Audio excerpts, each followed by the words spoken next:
put a briefing together for every president since Bill Clinton. And to the extent that they know anything, it doesn't mean they have control over these covert programs. The unacknowledged special access projects are run in a way that they are outside the purview and control of the president or the Congress.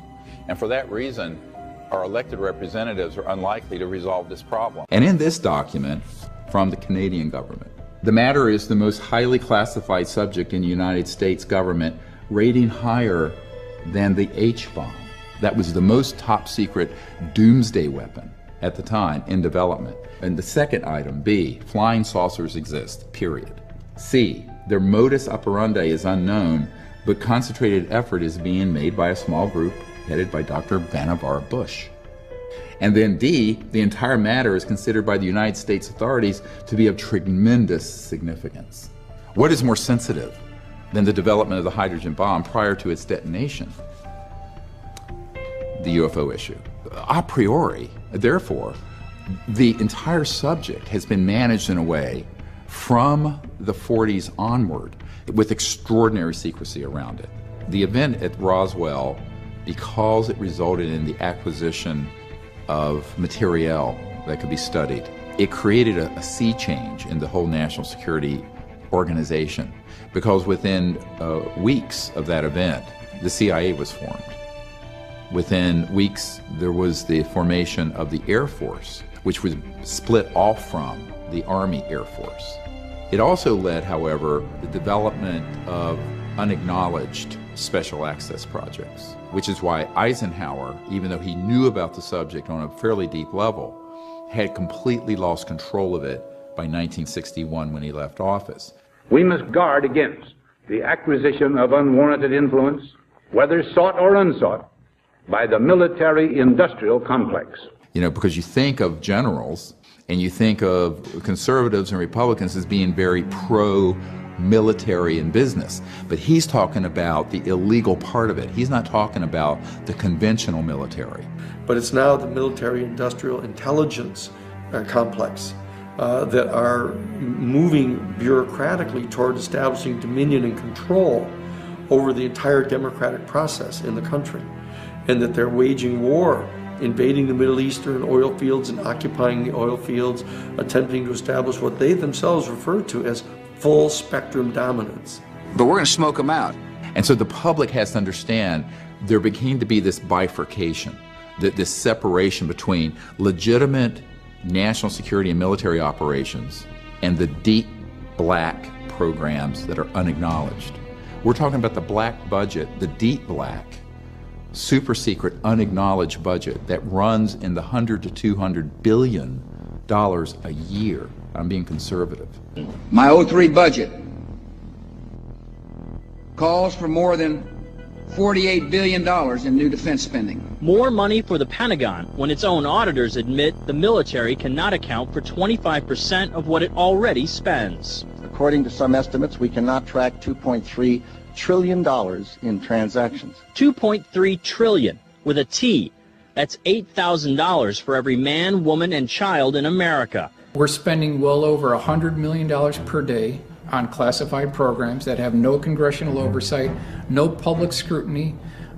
There's no monitor of these programs. A number of these programs go directly through Congress, totally. When you start going through these documents, these programs start dropping off the radar screen. These are all classified programs within the defense budget, but they don't supply any technical information on the program.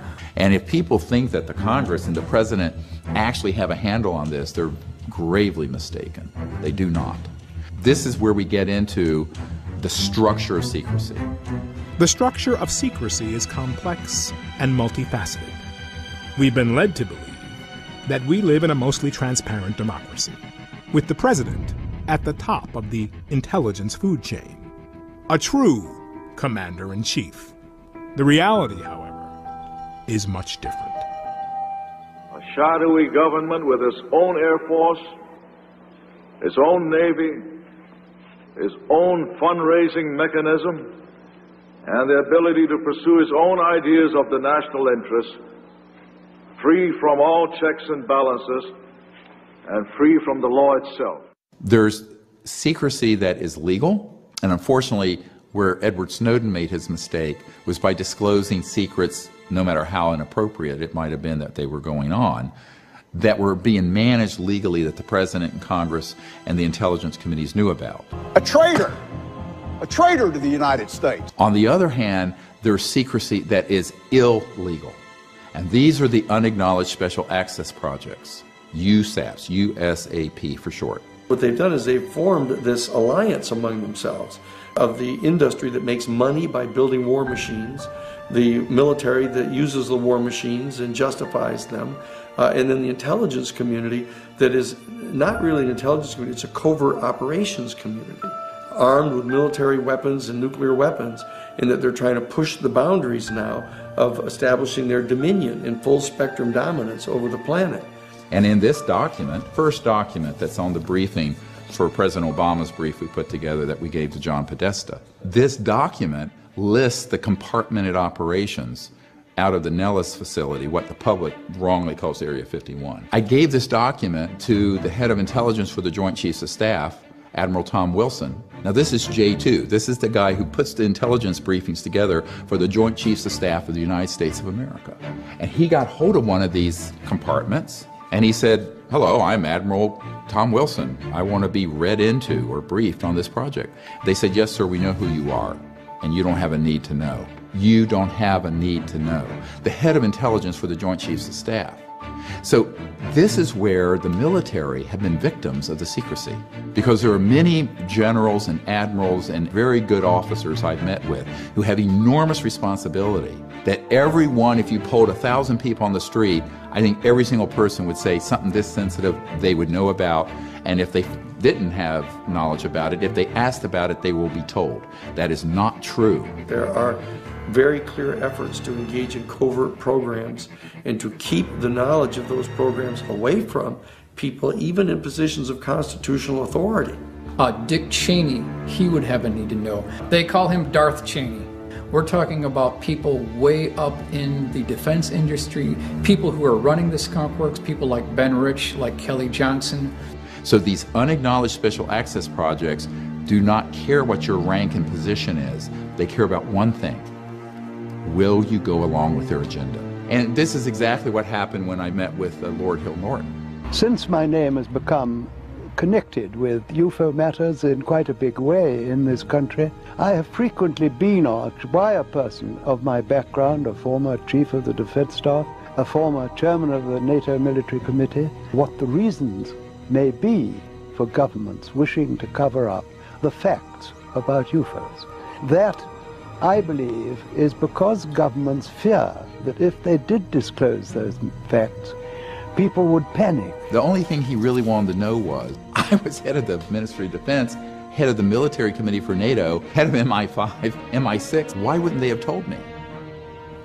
And I said, well, sir, with all due respect, what would you have done if you'd found out that there was a project that was illegal, engaged in assassinations, that was keeping from not only our leaders and our constitutionally required oversight, technologies and information that would enable us to have a whole new civilization on this planet without pollution or dependency on Mideast oil or what have you. And he says, I wouldn't have stood for it for a bloody minute. And he was just in a rage about it. I said, that's why they didn't tell you.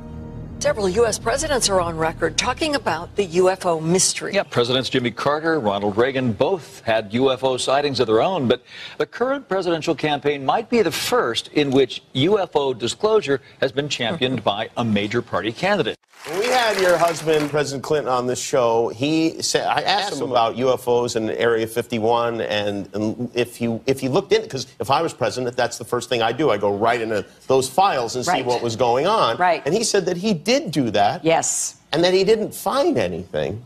Well, I'm gonna do it again. Yeah, why not? Right? And you know, there's a new name. It's unexplained aerial phenomenon. Unexplained aerial phenomenon, really? Yep, UAP. That's the latest nomenclature. I like the old one. I like UFO. I don't know why. Within a couple months of me briefing the CIA director, I get a visit from one of Bill Clinton's good friends to my home who says, they love what you're recommending, that the president do executive orders to declassify and bring all this information out. This man comes to my house and says, they really think that's a great idea. The president won't do it, it's too dangerous. And I said, well, he's the president. If he didn't want to be president, he shouldn't have taken on the responsibility and sworn an oath to the Constitution. And he says, yeah, but you don't understand. They don't think that they can protect the president. And I said, what do you mean? And he's sitting at the dinner table with my children. And he says, well, they're concerned that President Clinton will end up like Jack Kennedy. And I start laughing. I really started laughing out loud because I thought this is nonsense. This is like conspiracy kookville. He says, no, this is absolutely their concern, is that if he pushes on this, he is in mortal peril.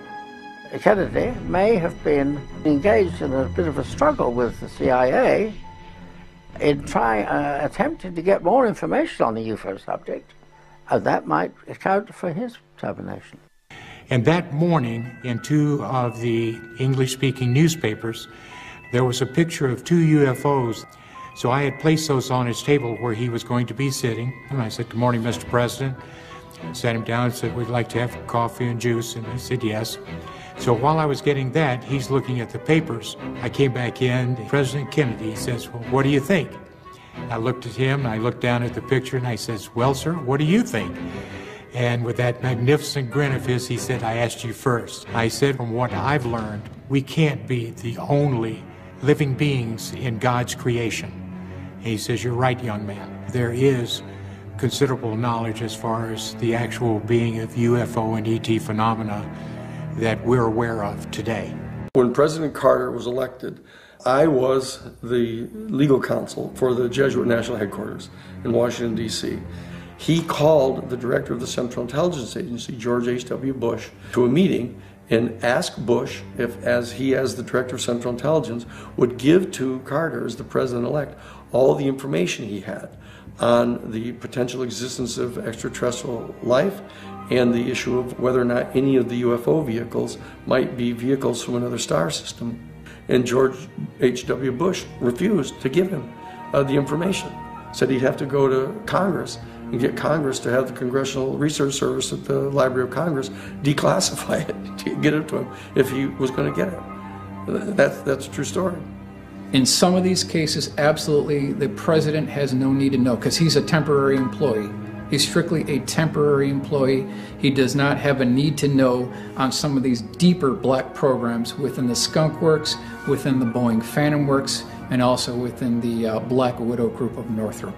Congressional Research Service of the Library of Congress, their Science and Technology Division, based on all the information classified and declassified that they have reviewed, their projection was that there were at least from 2 to 6 other highly intelligent, highly technologically developed, but non-human civilizations just in our Milky Way galaxy.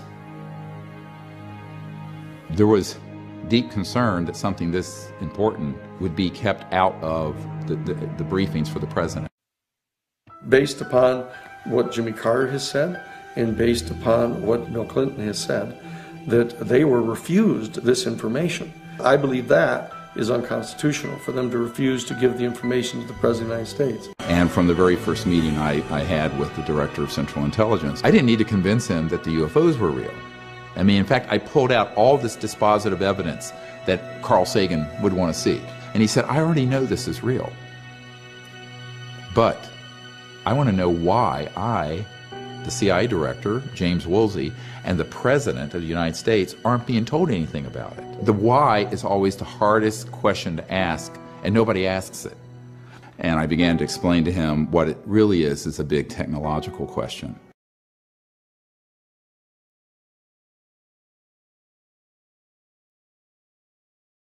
Many of the Disclosure Project witnesses have had a close encounter with another facet of the structure of secrecy. People who did not agree with this extraordinary secrecy and made trouble for them ended up having horrific things happen. He was talking about being erased. And I said, "Man," I said, "what do you mean, erased?" He said, "Yes." He said, you will be erased. If you tell anyone who is not in this room about this project, this bullet has your name on it and it will find you. Measures have been taken by agencies to terminate people who appear to be inconvenient or troublesome through knowing too much. I've had a hell of a time after I've told this story, but I continue to tell the story because I think it's important for people to understand that this sort of shit goes on in the government. That the government covers up information that we are entitled to know about as citizens of this country. They'll go after not only you, he said, they'll go after your family. They were like, look, man, we're gonna take you off in a helicopter and just kick your ass out in the jungle, and we're gonna end you and all this. And they were never there. This never happened. When I asked them at the time, I said, well, I don't know why you're saying this. I mean, it's if there was something there, and if it's not the stealth bomber, then it's a UFO. And if it's a UFO, why wouldn't you want the people to know? Oh, they get all excited over that. You don't even want to say those words. And there have been dozens and dozens of totally, absolutely important, credible people who've had their careers ruined intentionally by the national security bureaucracy because they tried to come forward and fulfill what they viewed to be their duty to report this to their superiors. 3 o'clock in the morning, 4 o'clock in the morning, midnight, 10 o'clock, people would call and start screaming at me. You're going down, motherfucker! You're going down, motherfucker! And he just said, look, mister, you don't go in and start any rumors and razzles. Nothing happened out here. But who do you tell that you were involved in a UFO incident without them looking at you like you ain't wrapped too tight? One night, somebody blew up my mailbox by putting a big load of skyrockets in it. The mailbox went up in flames. And that night at 1 o'clock in the morning, the phone rang. I picked it up and somebody said, skyrockets in your box at night. Oh, what a beautiful sight, motherfucker. So it's there. Everyone, I mean, there's 5% of the U.S. population have seen these objects. But you create an environment where the subject is so pilloried and ridiculed that no respectable scientist or doctor would want to be identified with it. Internal documents from the Defense Department and intelligence agencies explicitly stating that they want to have this campaign of ridiculing and destroying the credibility of completely credible, completely honest eyewitnesses to UFO sightings and even sightings of extraterrestrial beings on the ground, that they want them discredited. They want their credibility destroyed.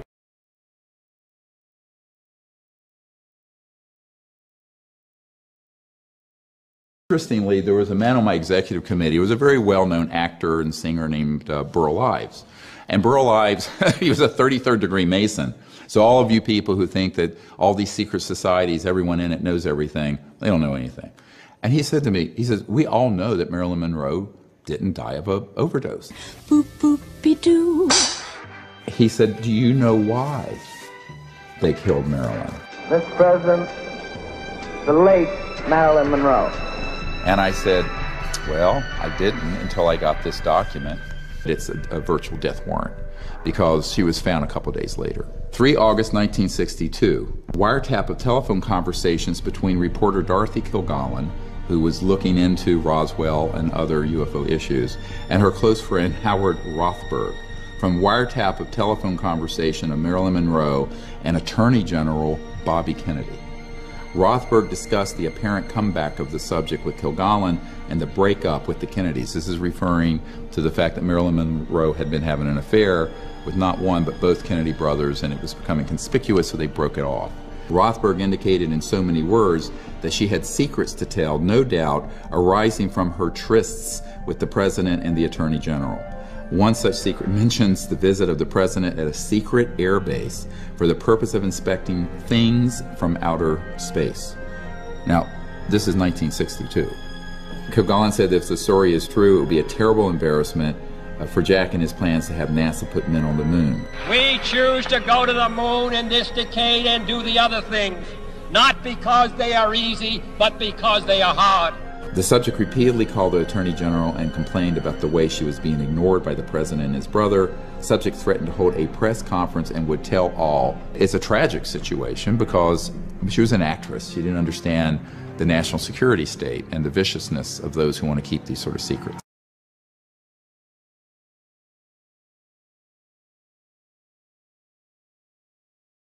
One of the most powerful elements of the structure of secrecy has to do with the infiltration and control over mainstream media.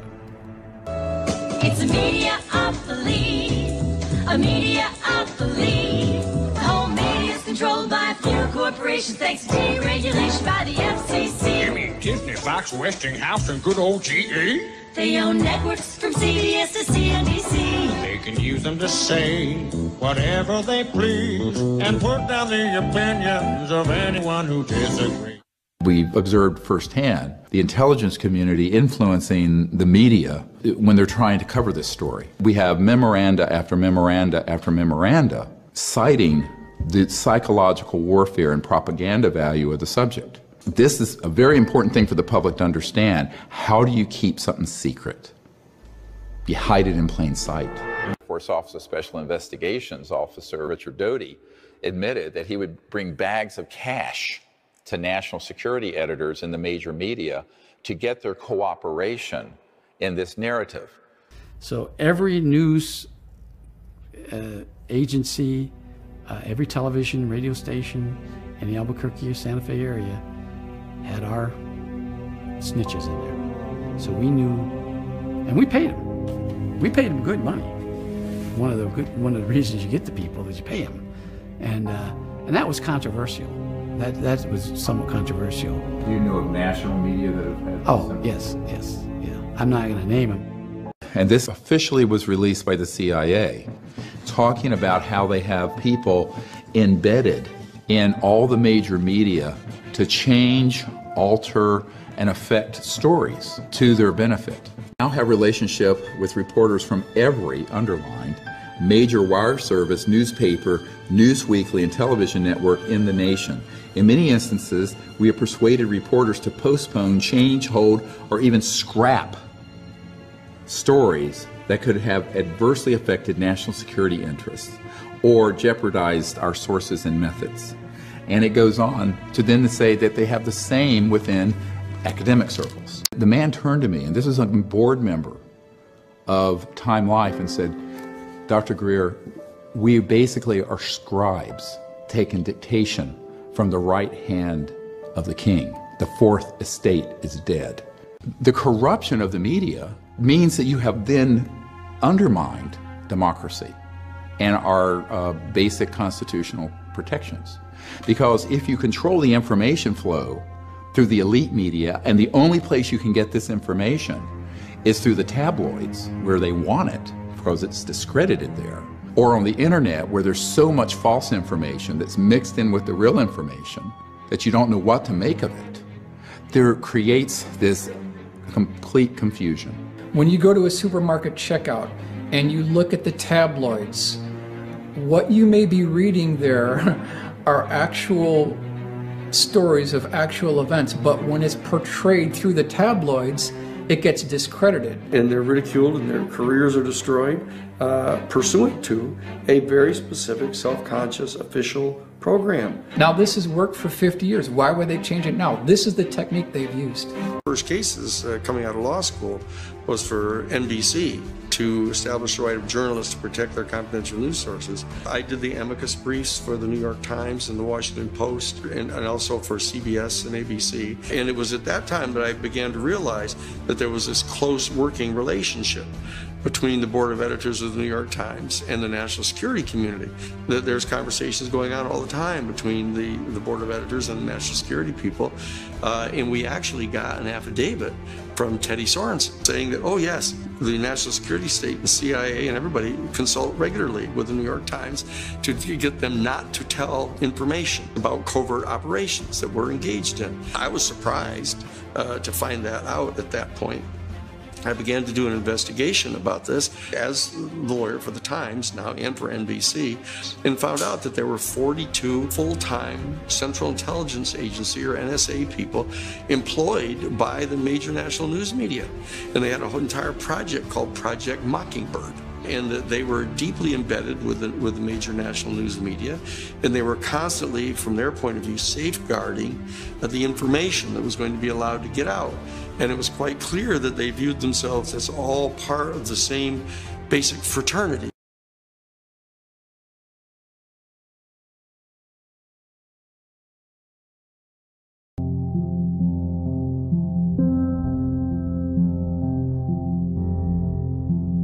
There's no question about the fact that Mockingbird is real. It started out paying journalists in major media, Pulitzer Prize-winning journalists, to print fake stories that the CIA wanted in the press and fake interviews.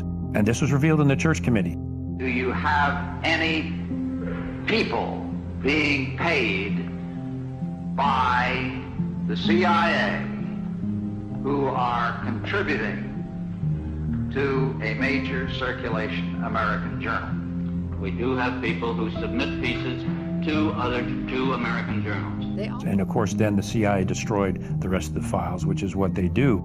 George H.W. Bush came out and finally made the statement about Mockingbird. Well, we're going to officially stop the Mockingbird program. The CIA will no longer pay journalists to write stories. From now on, the program is voluntary, which means Mockingbird continues today. When's the last time you've seen a mainstream media outlet do a serious investigative report on the actions of the CIA? There's a reason for that. This would mean that the CIA could manipulate the news in the United States by channeling it through some foreign country. And we're looking at that very carefully. You say that continues today? Well, I would think probably for a reporter it would continue today, but because of all of the revelations of the period of the 1970s, it seems to me that a reporter's got to be much more circumspect in doing it now, or he runs the risk of at least being looked at with considerable disfavor by the public. I think you've got to be much more careful about it. Platforms to push their own personal bias and agenda to control exactly what people think. And this is extremely dangerous to our democracy. This is extremely dangerous to our democracy. This is extremely dangerous to our democracy. This is extremely dangerous to our democracy. This is extremely dangerous to our democracy. This is extremely dangerous to our democracy. This is extremely dangerous to our democracy. This is extremely dangerous to our democracy. There is something about the way the CIA has been functioning that is casting a shadow on our historic position of freedom, and I feel we need to correct it. It is time for the truth to be brought out. Behind the scenes, high-ranking Air Force officers are soberly concerned about the UFOs. But through official secrecy and ridicule, many citizens are led to believe the unknown flying objects are nonsense. I urge immediate congressional action to reduce the dangers from secrecy about unidentified flying objects. CIA Director, Vice Admiral Roscoe Hillenkoetter. And so we're sort of living in a Truman Show here. Everyone thinks we have a free press. We don't. We have a democratic process where all these sort of sensitive issues will be handled legally. We do not. And that we have an uncorrupted scientific establishment, which we do not, and which we will prove. The structure of secrecy extends to the scientific and academic arenas, where a deliberate effort to spread disinformation has been going on for decades. From professional debunkers to CIA-funded committees, our trusted academics and scientists have been complicit in the secrecy. A lot of people see something. And a lot of people see things that are really they can't identify, but that doesn't mean it's quite a leap. I believe that people report seeing things they cannot identify, but after spending 25 years, I've found not a shred of evidence that we have alien visitors in our skies. Look, this would be the greatest discovery in the history of science. NASA would be elated. Of course, they'd go to Congress to get more funding. Why would anybody cover this? Let's do this other little thought experiment, everybody. Are you going to do this with baking soda and vinegar, Bill?